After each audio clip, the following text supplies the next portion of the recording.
Ini janji ini pasti nanti akan ditunaikan oleh Allah. Allah pasti akan memberikan kekuasaan kembali kepada umat Islam. Puncaknya nanti di masa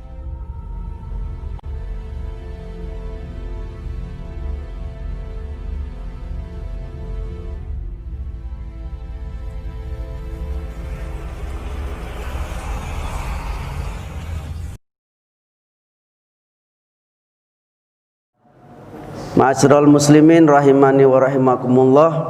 Mari kita sejenak memanfaatkan waktu kurang lebih 10 sampai 15 menit untuk mentadaburi satu ayat di dalam Al-Qur'anul Karim yang termaktub di dalam surat Nur, di surat yang ke-24, di ayat yang ke-55. Allah Subhanahu wa Ta'ala telah menginformasikan kepada kita dengan janjinya. Allah memberikan janji kepada kita, terutama orang-orang beriman, dengan 3 janji, tapi Allah minta 3 syarat. Kalau tidak terpenuhi, Allah juga akan memberikan sanksi, Allah memberikan ancaman. Mari kita bahas, kita renungkan, kemudian kita imani ayat yang bersumberkan dari Allah. A'udzubillahi minasyaitonir rajim.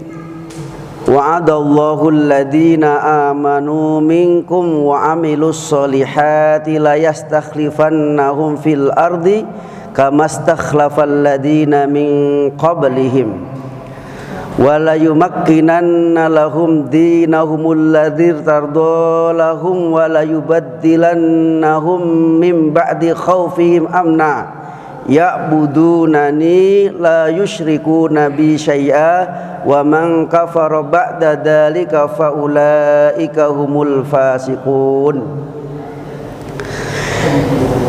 Ya. Apa kata Allah Subhanahu wa Ta'ala? Wa'adallahu alladhina amanu minkum wa amilus solihat. Allah menjanjikan kepada orang-orang beriman di antara kamu dan orang-orang yang beramal soleh atau mengerjakan kebajikan. Ini syarat yang diminta oleh Allah. 2 ada di atas, kemudian 1 ada di bawah sebagai penutupnya. Syarat agar Allah memberikan janji-janji itu kepada kita, yang bentuk janjinya itu ada 3, tapi Allah minta syarat dulu. Syarat yang pertama adalah beriman, kemudian beramal soleh, melakukan amal kebajikan. Itu ada 2. Amal kebajikan individu, ada amal kebajikan yang disebut dengan amal jama'i, yang harus dilakukan bersama-sama kaum muslimin. Harus ada kesatuan, tidak bisa dilakukan individu, nggak mampu, harus dipikul bareng-bareng. Amanah amal yang besar itu. Kalau sholat itu untuk pribadi bentuknya, kalau kita puasa untuk pribadi bentuknya. Tapi ada suatu amal yang kita lakukan, tapi amal itu bisa memberikan maslahat besar terhadap umat ini. Amar ma'ruf nahi mungkar, macam-macam nanti kita sebutkan.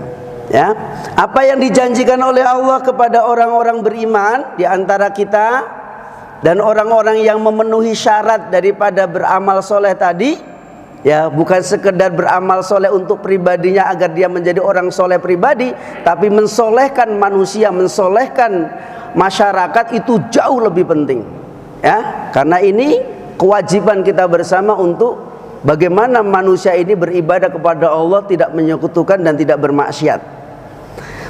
Kalau itu sudah dipenuhi, Allah Subhanahu wa Ta'ala yang pertama janjinya la yustakhlifannahum fil ardi kama stakhlafal ladina min qablihim. Allah akan memberikan kekuasaan kepada mereka-mereka yang beriman dan beramal soleh tadi di atas muka bumi, sebagaimana orang-orang terdahulu pernah diberikan kekuasaan oleh Allah. Ini yakin. Islam ini pernah menguasai sepertiga dunia, Pak. Dari Afrika, Andalusia Spanyol itu 800 tahun lamanya dalam genggaman umat Islam. Tariq bin Ziyad dulu pertama kali menaklukkan daratan Eropa sampai Uni Soviet ujung sana, ya. Dan itu dipimpin oleh pemimpin-pemimpin Islam yang adil, ya, pemimpin-pemimpin Islam yang bijak, pemimpin-pemimpin Islam yang bertakwa, beriman kepada Allah. Di situ ada dari mulai Umar, dari Abu Bakar, Umar, Utsman, Ali, sampai Muhammad Fatih, sampai Salahuddin Al-Ayyubi, sampai Muhammad, Masya Allah, ya, Abdul Hamid, yang akhirnya umat Islam tumbang di tahun 1924 di Turki Utsmani. Dan alhamdulillah nampaknya Turki mulai bangkit kembali setelah dipimpin oleh seorang pemimpin yang soleh, namanya Erdogan, ya. Islam yang soleh itu biasanya memimpin dengan kesolehannya, ya Pak, ya. Insya Allah, ya.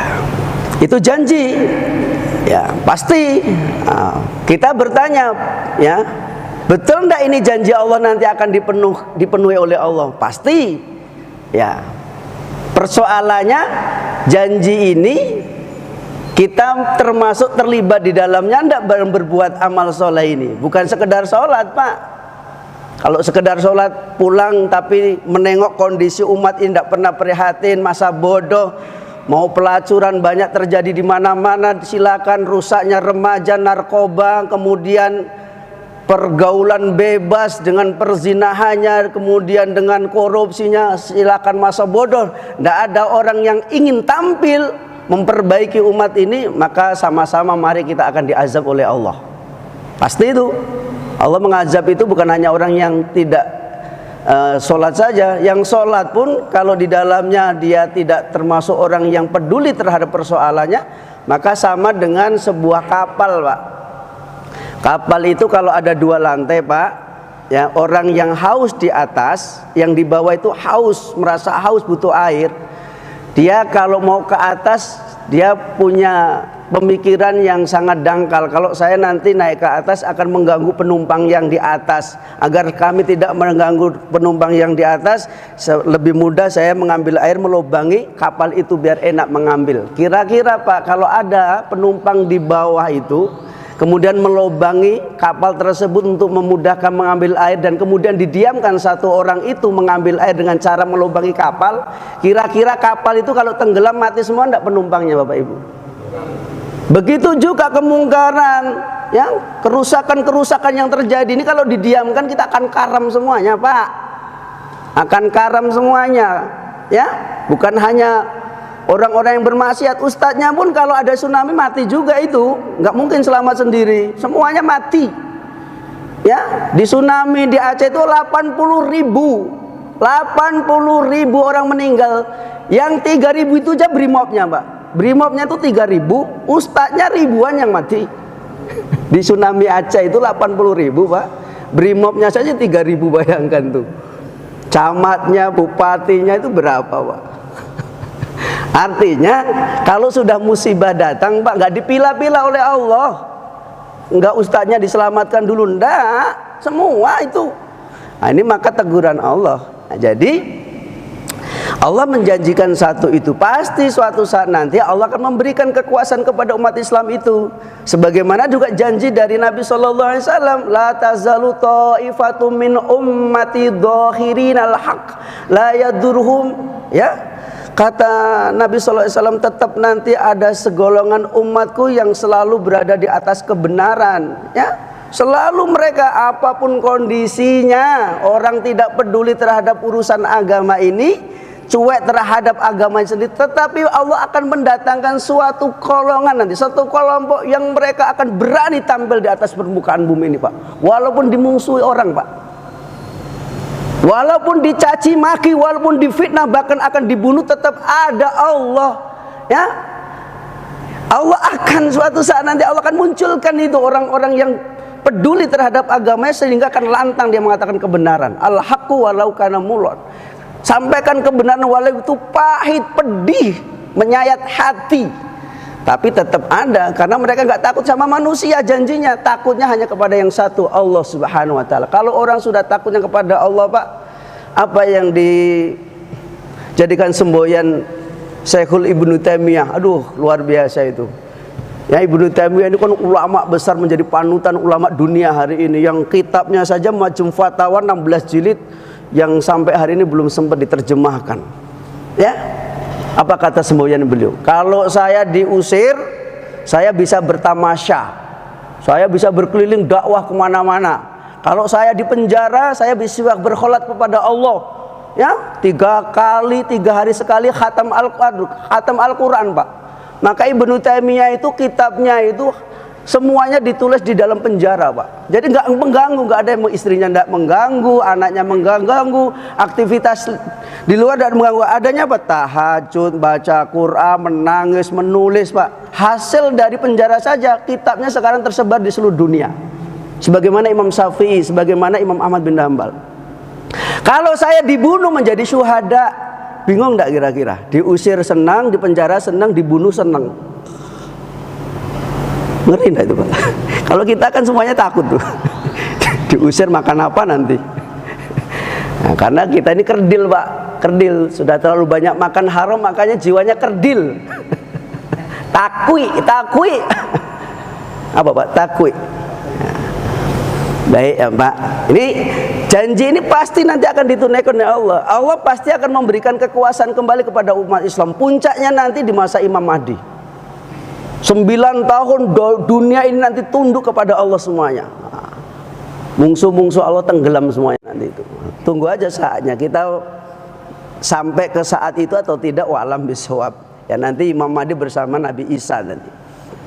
Ya, di Baitul Maqdis. Pusat pemerintahannya nanti di Baitul Maqdis. Ya.